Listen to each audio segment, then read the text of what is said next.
Hey there, everybody. It's meteorologist Jamey Singleton on YouTube and bringing you the very latest map discussion. Now, this is going to be something I'm going to try to do at least once a day, maybe twice a day, or as needed. Um, but I want my YouTubers, fellow weather freaks, to watch this map discussion. I'm going to try to do one a little more on the technical side. It's not going to be the simple kind of forecast I try to do for the general public. This is more general public. Yeah, weather freaks can watch this and probably follow along actually, but and learn stuff hopefully along the way. But this is really tailored to my fellow weather freaks out there and folks that are just really into it. And it's a national audience, hopefully. So with it being a YouTube, I don't know, we'll see how this goes. It's something I've been meaning to do for a long time. So I'm going to do this in the style of a traditional map discussion. And for those of you that don't know, this is when meteorologists usually present information either to fellow meteorologists in their, at the Weather Prediction Center. They do this. We had to do it at UNCA when I was in college. So this is basically a college map discussion.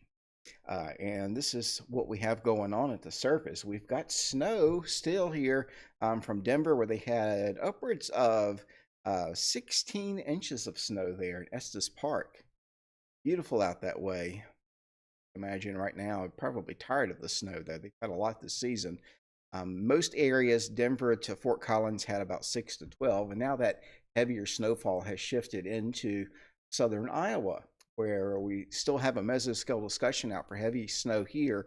It's falling at a very good clip here, and in fact, I looked at these magnitudes not too long ago, and they weren't that high, but now they're getting reports in of up to 10 inches there in Decatur County. And back where it was falling earlier and still is there, you see some CSI banding on the radar. It looks like some good isentropic lift there in that area too. South of the low as the low continues to move to the east. A good 6 inches plus of snow in some areas, especially at night. It has a good time this time of the year with the sun angle being a little bit higher in the daytime. It's maybe a little harder to get that snow to stick, but at nighttime, you can time it out pretty good, as we had Southwest Virginia and South Central Virginia a couple of nights ago. We had some snow. This may end as snow for our immediate area, and I'm talking about the region really, and through West Virginia, Friday night into Saturday. But this low is going to dart off to the east and really bring a stripe of snow through the Ohio Valley, parts of the Ohio Valley, and through the Northeast there in one stripe. But you can see the lightning and some severe weather earlier, some hail out across Texas. Oklahoma and the Kansas. Nothing in Texas right now. This is a fairly moisture-starved system, but it did have some help from the Pacific jet. And then off the coast here, you can see some swirls, some banding going on with one of our upper level lows that will also inject and provide some southern stream energy here. So let me add the sea level pressure for you. And it's high pressure and control across a good part of the southeast, and that has prompted yet more with it being cold outside. Let's see if these will food. Got frost and freeze advisories up for southeast again as winter. A lot of places tonight, and see, here we go. We've got a frost advisory out for a good part of North Carolina and Southwest Virginia and Tennessee. We've got freeze warnings up for Northern Virginia here. So let's look regionally. Freeze warning up through DC, Baltimore, Philadelphia, all of New Jersey, up around New York City as well. Again, frost advisories out elsewhere through the region. Small craft advisory activity out along the Outer Banks. Still dealing with river flood warnings here, where we had all the rain from our weekend system for Easter Sunday. That was an active system. It brought a lot of moisture to the area. And of course, you've got the winter weather advisories into winter storm warnings, where we're seeing, again, our low come out of, basically, it was a Colorado low. They're still getting upsloped snow behind this Colorado low. It's a good upslope pattern here. There was good jet dynamics here and a little bit of upper level energy off to the west, still providing enough for winter weather advisories and winter weather headlines, winter storm warnings. Um, get the drift there. You can see this part of the country that's had all the flooding was really hard hit this winter. So they are tired of this. We really have yet to see any locally. That's what's happening there. We'll check out the temperatures outside. This is as of the 10 o'clock hour. And you can see, let's turn off the advisories here. You can see where the winter storm did its dirty work here with snow on the ground, temperatures falling off into the teens and 20s, and you can line that up pretty much with the snowfall reports from the LSRs there you're seeing in the snowflakes there. So yeah, it's cold, and that cold air mass, this will be kind of a reinforcing shot, not tremendously cold, but it, because of the time of the year, but still cold here in the northeast with some flurries and snow showers remaining. That front has now stalled. It was a second cold front earlier, and now it's stalled and kind of meandering back and forth. This will turn back into a warm front for the day tomorrow, day on Friday. We'll check out some other surface parameters here. We'll put on the dew points. And just to tell you that most of the country is very, very dry, dew points being an absolute measure of moisture. You can see the really juicy dew points confined down with our first front that moved through down towards southern Florida. And behind that front, got moisture still in the Gulf of Mexico, but even for the Gulf, that's kind of low, upper 50s. And of course, bone dry out west. But a good boundary there, a good dew point boundary. Jumped from the 50s back into the 20s there as well. Winds are getting gusty. Here's my meso analysis on that. But they are getting the rain and the thunderstorms. Winds are gusting over 48 miles an hour south of this. Amarillo, looks like they've had the front actually go through. These fronts can be a little delayed, but up around the storm itself, gusting up to 44 miles per hour in southern Kansas and 30 miles an hour near the snow. So it's a yucky night if you don't like this stuff.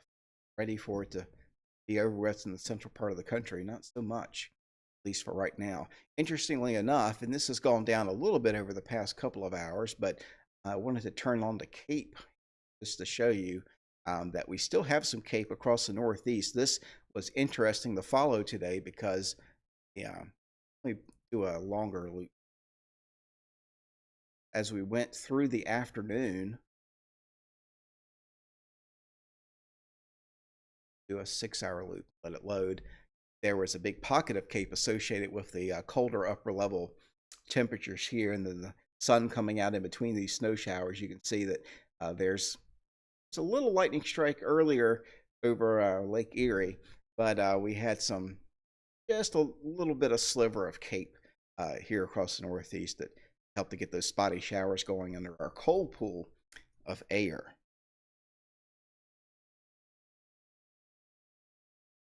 Here it is at 500 millibars. I've got the water vapor up here too. I'll take that off for just a second. See our snowstorm here again coming out of the Midwest, and a little arm of moisture extending through the Ohio Valley. Now, it's a long wave trough pattern over a good part of the Great Lakes states into the eastern United States, more of a zonal pattern across the south. They were able to moderate some of their temperatures today, but with the dry air and calm winds, that's where we still are dealing with some chilly weather. And then you've got that upper level low off the coast of California that becomes part of the forecast as we go into this week. So let's let this load up here, and we'll loop this. See 2 branches of the jet stream. This will be our flow. This is our polar flow. I think it's Arctic, but it is polar. And then you've got a very active southern jet stream, lots of disturbances here coming out of the southern jet stream, and that will be a big player in the forecast across a good part of the south for most of the weekend going into next week.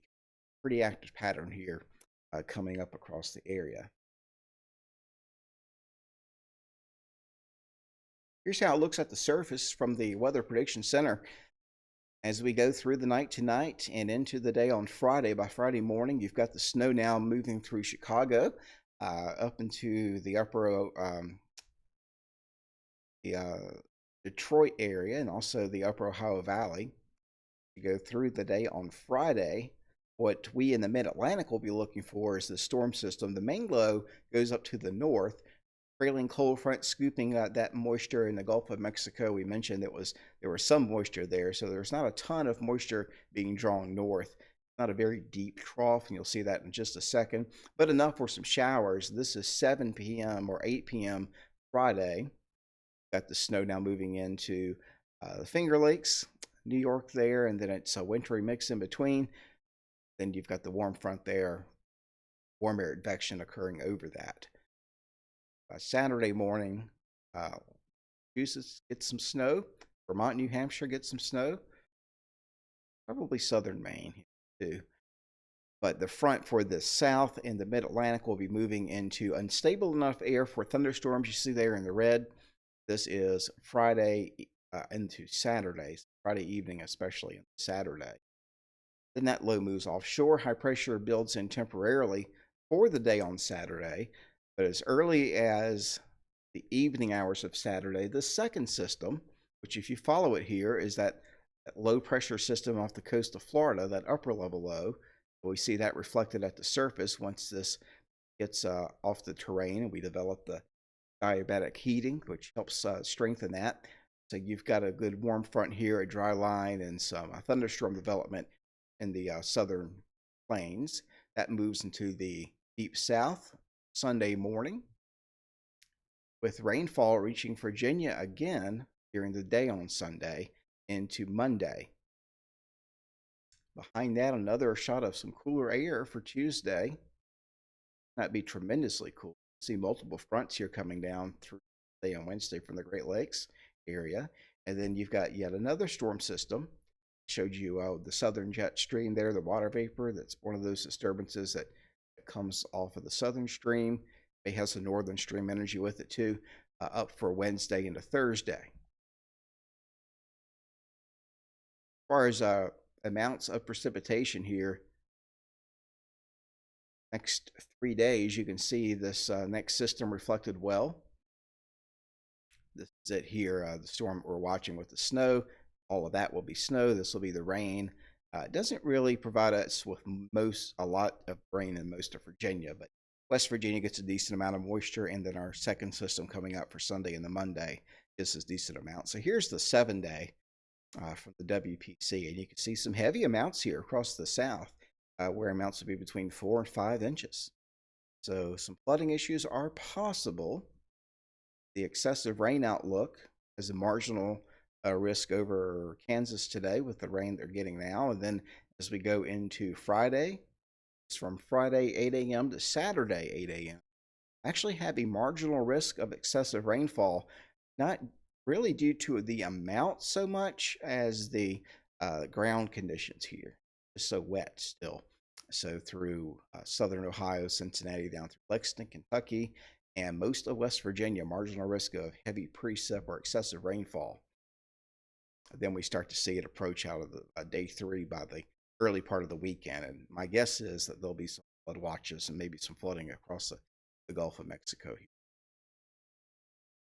states going to Sunday and Monday.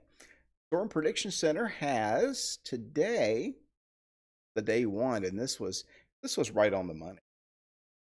Can't get a better forecast than that. Marginal risk where they had the hail earlier today in Kansas and Oklahoma, and then got showers and storms outside of that. So let's look at day 2. This is tomorrow for Friday.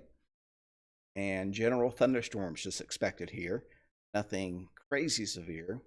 Again, you can get a severe pop-up storm in any outlook, but the degree of the number per capita basically won't be that high. Then as we go into your day 3, this is for Saturday. So as our cold front moves east, may have more few stronger storms here in eastern North Carolina. There also will be a new area developing with our second or third system. Look at it that way. This one on day 4 already, we've got, go right to day 4, 15% to 30% chance of severe weather here across the deep south. So it's like I-10, I-20 would be the area to watch here. This is going to be, I believe, on Sunday. So it's a repeat Sunday, basically. Most of this, a lot of the same area under threat for tornadoes and severe weather. More on that as we get a little bit closer. Upper air sounding in Blacksburg is just in. You can see fairly dry sounding here. Precipitable water is only at 0.23 inches, so it's dry and cold for this time of the year. Temperatures today were only in the 50s in Blacksburg. You can see dryness all the way up through the whole column here. Winds impressive at the jet stream level, but just no moisture to work with. You've got capping inversion here, probably a subsidence inversion at around 700 millibars. And much the same in Greensboro, that's inversion still there at 700 millibars, not as strong, but still just bone dry. And all the way out to Nashville. Nashville is your BNA. There's not a lot of moisture. So you head back here, across Kansas City, Topeka, got the moisture there, and you've got snow. Nebraska, there it is. There's your snow growth layer. Good east wind, northeast wind, and the veering of the winds here. That I told you there was some impressive warm air advection at 850. So some isotropic lift, good warm air advection snow there. All right, here's the Storm Prediction Center HREF model. Shows the precipitation. That's show precip type. But you can see, we do see the line here of more solid precip. This is more likely snow. And then you've got a narrower band of showers as Friday evening wears on. It's not included on the HRR, ARW, and the HRW. Do have these showers. You can see this is going through probably after midnight Friday for a lot of folks, or in the early morning Saturday before 8 a.m. Then by 12Z on the various models, the NMMB, the NamNest, ARW, you can see that there's a line of embedded convection possible here, but just some showers for a good part of the area, and there's a thunderstorm activity down across the southern states here. You look at it from a cloud standpoint.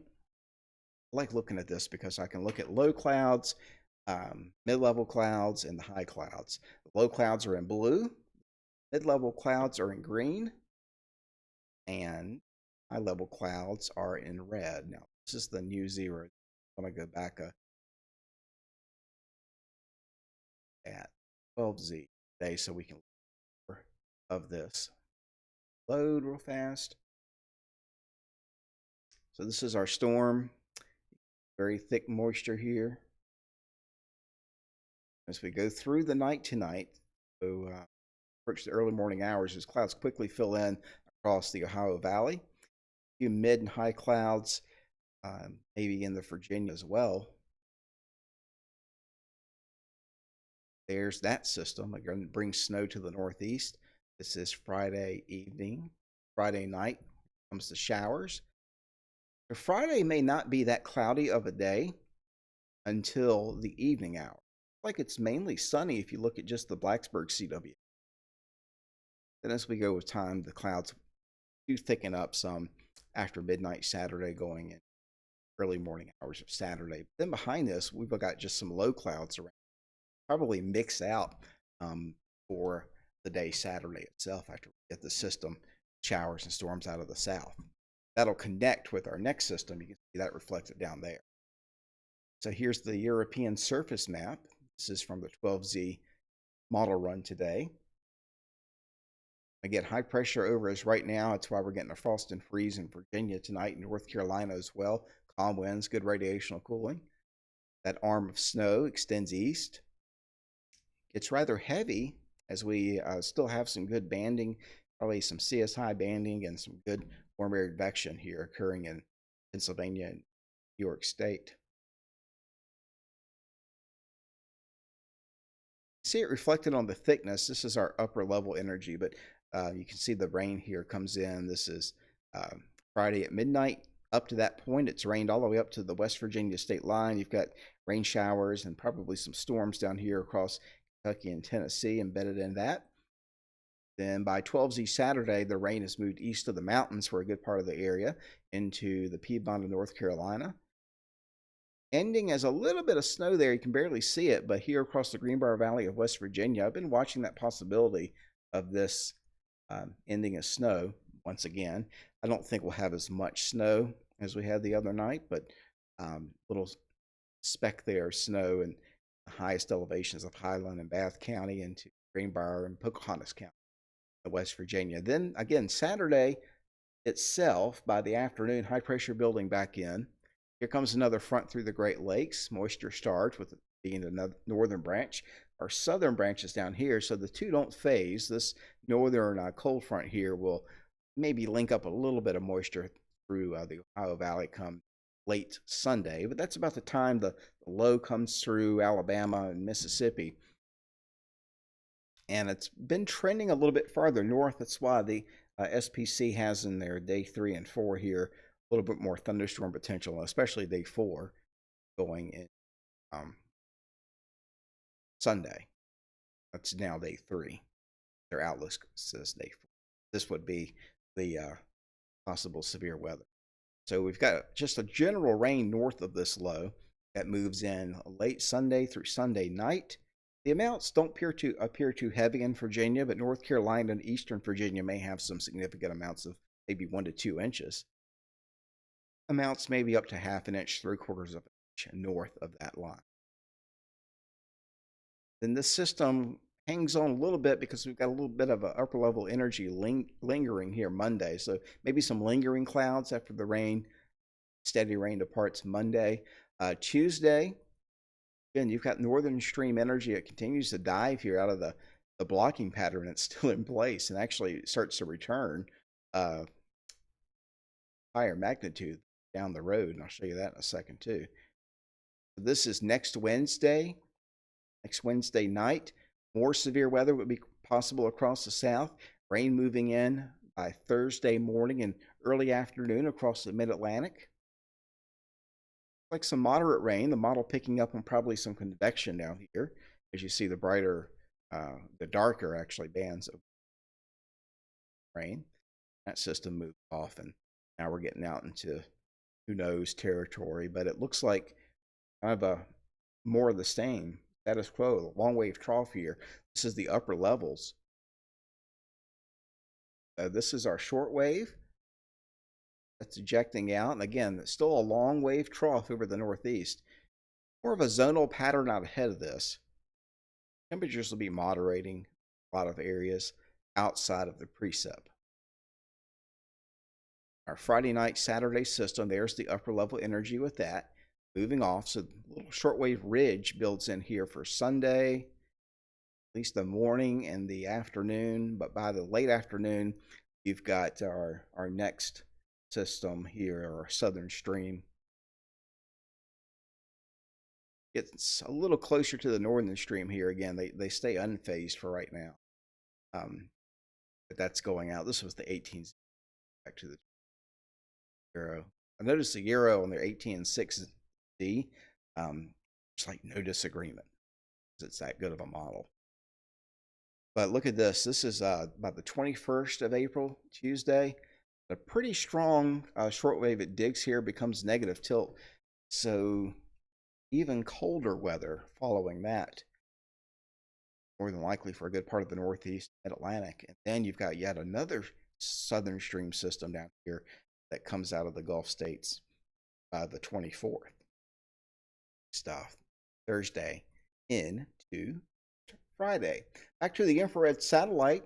higher clouds are already reaching the panhandle of West Virginia and the Martinsburg down to Winchester, Virginia. Got some low clouds still in Pittsburgh. Here's the deeper moisture, and you can see those scattered bands of convection here across Kansas. Again, that subtropical jet stream showing up. This is the 500 millibar height pattern. See, it's off over the northeast, energy out west. Big ridge that's off the Pacific coast here going into Alaska. That's kept our pattern fairly blocky and cold this time of the year. This is the UK Met, and this again shows us that precip. You got the rain snow line, the 850 line through here. Look at this heavy moisture here, over half an inch to 0.80 inches. Tenths of an inch here, almost up to Chicago. So it may be a decent snow in Chicago. They had the 50-car pileup a few days ago. Again, Friday night into Saturday, this is what it looks like. It's got a bit of an enhanced area of moisture as the 0 degree line, which is interesting, makes it down across West Virginia. So mountains of West Virginia, I wouldn't say are out of the woods for accumulating snowfall in the early Saturday morning. But again, it's just showers for everybody else for the most part. And again, you've got a little bit of severe weather possible down across the south. Sunday, not much going on to start today, but explosion. This is convection showing up and model feeding back on that here as you go into later part of the weekend, early Sunday evening, late Sunday, 8 o'clock Sunday night, Monday. So a lot of the heavier moisture misses Virginia, but we could get into the northern edge of the steadier precip, especially in south side. North Carolina may see a decent rain too come Sunday night, Monday. And then our next system, you can see it coming out. That's a Colorado low for a 12Z Wednesday. It doesn't go far enough for me to show you Thursday on this model. So this is the look at the East Pacific Oscillation. And the more negative it is, the colder we can get here if other conditions are met. But it's driving most of the pattern right now. Look how negative it is. -5 just a couple of days ago. -4.3 it looks like today. And then it stays negative right through, finally goes positive by the 21st. But, you know, this is more than likely helping that energy that's off the west coast dig down across California and dig into the Rockies and then come out in the southern plains in the Gulf states. So I think this is helping the tap into that. Plus the MJO is in a good phase right now. It's 1. It's a wet phase, and it goes into 1, the 2, which keep it wet. This eastern Mid-Atlantic states. West Pacific Oscillation is also impressively negative, and it's been every snow lover's worst nightmare because we had none of this. We had none of this when we should have got snow, and now that we are getting in the spring, it seems to be the pattern that the new normal for us almost. The North Atlantic Oscillation was also negative earlier, and now gone positive, but there's a lag with this, and it's going to go negative again by the 21st and 23rd of April. That's probably going to end the month out on a cooler note, and we may have some frost into late April in a lot of areas based on this. 6 to 10 day, though, we start to moderate some. The Climate Prediction Center has a little more likelihood down to the south of warmer weather over the next 6 to 10 days. 8 to 14 looks much the same. Still near normal, which is still kind of cool. But if we look at the 1 month, it's not quite as warm. More than likely, that's, again, that kind of pattern returning. But then 3 month, which you can't put a lot of stock in, way warmer. So 6 to 10 day precip, pretty wet. And this is, again, the same pattern that we've had. We'll still see activity off the southern branch of the jet stream, it looks like, going into the next couple of weeks. Still over the southeast there, wet pattern through day 14. Going out a month, it's still a slight chance of being above normal, and then 3 months still wet. And a good part of this part of the country, Mississippi River Valley, just cannot handle any more water through Kentucky and Tennessee as well. Virginia, it's not that crazy of a story, but we don't have a lot of droughts to show you that as well. This is the drought monitor. This was updated today. Got that out to the west. It's starting to get dry again. Northern California, Washington, Oregon, Southern Rockies here, right along the Gulf Coast. So through Florida here, it's gotten dry, and Gulf Coast of Texas very dry. But beyond that, most of, I mean, all of the Northeast and the Mid Atlantic area, all the way down through most of the Deep South until you get to about I-10 and south, it's pretty moist. I mean, we're having again seen a lot of drought. So anyway, that is the map discussion. I was a little wordy tonight. Felt like I went on kind of long, but I'll try to tighten it up a little bit. I still want to be technical though, so I don't know. We'll see how this goes. But this is it. I've got more of a structure, I think, sitting in my head now. I was kind of going over a little bit of everything. I'll make it tighter. We'll go from there. Again, it's a active southern stream, a northern stream, long wave trough, and embedded energy in both systems, both branches, bring us some showers, intermittent over the next week or so.